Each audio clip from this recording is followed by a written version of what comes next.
Chômage et retraite, vers un changement important avec le nouveau gouvernement. Les réformes concernant le chômage et les retraites restent des enjeux majeurs en France, et l'arrivée d'un nouveau gouvernement suscite des interrogations. De nombreuses questions émergent quant aux changements possibles et à l'impact sur les travailleurs. La vidéo suivante explore les perspectives du gouvernement sur ces sujets, les attentes des syndicats et les conséquences pour le système social français. Les syndicats et le patronat en attente de réponses.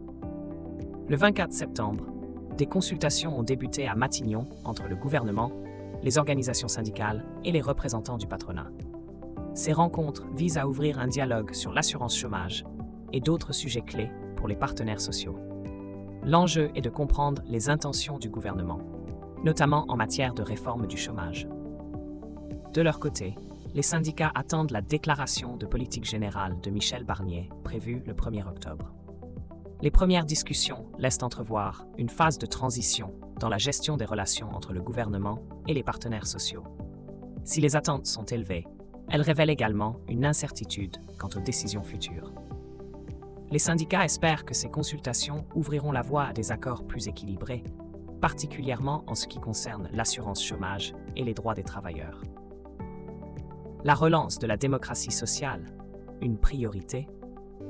La ministre du Travail, Astrid Panosyan-Bouvet, a affirmé sa volonté de renforcer les liens entre le gouvernement et les partenaires sociaux.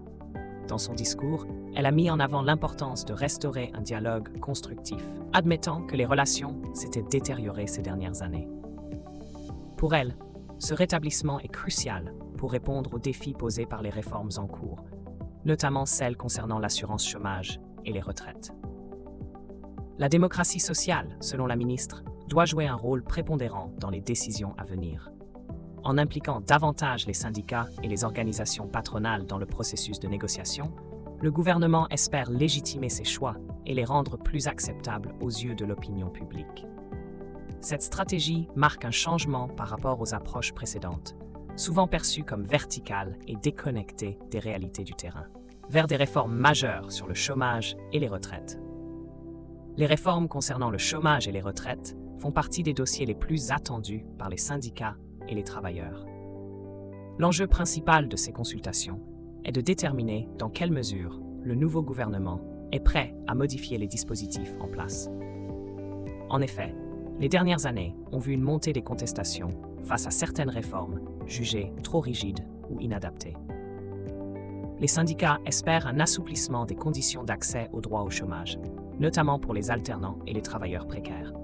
En ce qui concerne les retraites, la question d'une réforme systémique reste au cœur des débats. Bien que le précédent gouvernement ait tenté d'introduire des modifications majeures, la pandémie et les mouvements sociaux ont retardé les changements.